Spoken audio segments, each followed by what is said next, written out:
O caminho é batalhar então para termos um envelhecimento saudável, né? E para dar algumas dicas de como adotar esses hábitos que ajudam a melhorar a nossa qualidade de vida com o passar dos anos e mantendo também aquela disposição e uma boa saúde mental, nós recebemos aqui no estúdio da Jovem Pan a psicóloga Caroline da Silveira de Andrade, do Sistema AP Vida. Caroline, bom dia para você. É um prazer tê-la conosco aqui no Jornal da Manhã da Jovem Pan. Tudo bem? Tudo bem, Fernando. Bom dia. É um prazer estar aqui também. Muito bem. Acho que não tem, né, segredos para buscar um envelhecimento saudável, mas qual que é o maior desafio, Carol? Eu acho que o maior desafio é a gente estar aceitando que todo mundo vai passar por esse processo de envelhecimento, né? A aceitação é o primeiro passo, eu acredito. Certo. E nós não podemos negar, né, que a pandemia fez aí com que as pessoas olhassem um pouquinho mais com a importância da vida, se é que pode se falar assim, né? E isso, de certa forma, Caroline, ajudou as pessoas a buscarem um pouco mais de hábitos saudáveis, com menos preocupação ou não? Sim, né? As pessoas tiveram um maior índice de procura de autocuidados, de olhar para dentro de si e perceber, né, que precisa realmente cuidar da saúde, da parte emocional. Inclusive na própria pandemia, né, nesse entorno da pandemia, muito se falou sobre a saúde mental, né, porque as pessoas acabaram tendo que obrigatoriamente ficar mais reclusas em casa e deve ter aumentado também o número de atendimentos, né, relacionado à saúde mental. Com certeza. Aumentou muito, né, o número de procuras, tanto por adoecimento como para prevenir, né, doenças também. Lembrando que a prevenção é sempre o melhor caminho, né? Então, e sempre se fala, né, dessas crises existenciais que a gente vive. Uma delas está relacionada justamente à idade, né? Que são as chamadas crises de meia-idade, principalmente ali nos 50 anos, 60 anos. Qual que é a dica, então, para curtir bem cada fase, Carol? Eu diria que estar se conhecendo, né? Estar entendendo que processo você está vivendo e o que dá sentido para a tua vida naquele processo. Isso ajuda muito, né, a enfrentar todos os desafios e conflitos existentes em cada fase da vida. Certo. São 7 horas e 23 minutos, 7h23, não perca a sua hora.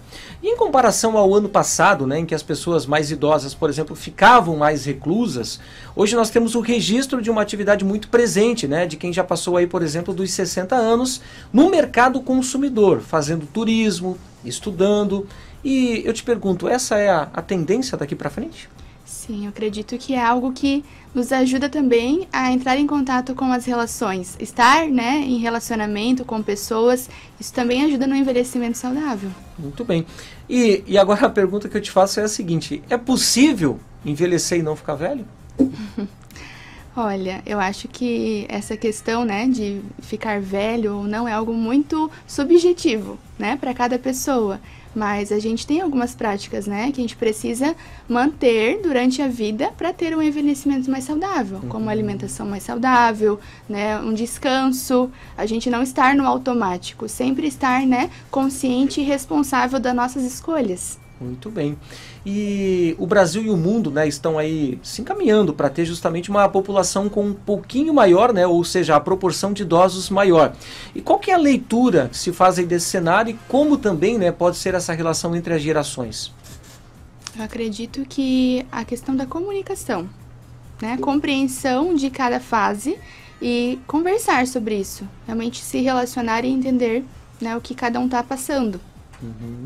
A Juliana, participando conosco aqui, mandou a seguinte pergunta, né? Ela colocou aqui que ela faz exercícios físicos regularmente, mas diz ela, aí eu vou usar aqui as palavras da ouvinte, ela tem um problema sério que ela gosta muito de fruta. Isso é um problema, não? Olha, eu acredito que tudo em equilíbrio, né, seria o ideal. A gente está equilibrando essa quantidade de frutas, né, porque também é o açúcar. Sim. E o açúcar também não é tão benéfico para o nosso corpo. Muito bem. E qual que seria a dica, doutora, que você daria para as pessoas que estão nos acompanhando nesse momento, estão no carro, estão em casa, estão indo para o seu trabalho, para tentar levar a vida um pouco com menos estresse? A gente sabe que todo mundo tem problemas, né? Tanto pessoais como de ordens financeiras, enfim, mas sempre tem alguns caminhos que a gente pode tomar para que esse tipo de estresse, por exemplo, que acaba atrapalhando e muito na saúde física e mental, a gente possa dar uma relaxada. O que seria de dica para a gente? Eu acredito que o básico, né? A gente priorizar coisas que são básicas e são possíveis aí. Então, nosso descanso, a gente entender importante uma alimentação saudável, a prática de exercícios, a própria até espiritualidade, né? Uma busca de sentido para a vida. Isso tudo são coisas que são básicas e que nos ajudam a ter enfrentamento, né, para lidar com todos os conflitos aí da vida e todas as situações. Para você que ligou o seu rádio agora, eu estou conversando com a psicóloga, né, a Caroline da Silveira de Andrade, que é psicóloga do Sistema Apvida. Na quantidade de atendimentos, né, que você, enfim, desenvolve com todos os seus pacientes, qual que é a maior queixa hoje dos que procuram o teu atendimento? A maior queixa hoje é a ansiedade. Ansiedade e alguns quadros de ansiedade já antes desenvolveram depressão. Então são os maiores. E hoje você tem em mente que a ansiedade seria então um dos maiores problemas da sociedade como um todo? Sim, talvez não a ansiedade, porque a ansiedade ela é algo que é natural do ser humano, né? Mas a patologia da ansiedade, né? Os transtornos de ansiedade são algo que podem prejudicar, né? E o que pode ajudar a pessoa a não ser tão ansiosa assim? O que pode... Olha, eu acho que primeiramente esses hábitos que a gente estava falando, né? Mas também procurar ajuda profissional caso você não conseguir estar lidando com todas essas situações sozinho, né? Isso é algo muito importante, ter essa consciência de que às vezes sozinho é mais difícil, ou sozinho não está dando conta e procurar essa ajuda realmente. Muito bem. São 7h27. Gostaria muito de agradecer, né, a presença aí da Caroline da Silveira de Andrade, que é psicóloga do Sistema Apvida, né, sempre trazendo aí muitas informações legais aqui para o Jornal da Manhã. E como a gente sempre fala, né, doutora, a prevenção sempre é o melhor remédio. Com certeza. Muito obrigado pela sua presença, um grande abraço e as portas do Jornal da Manhã estão sempre abertas para você. Muito obrigada. Então tá certo.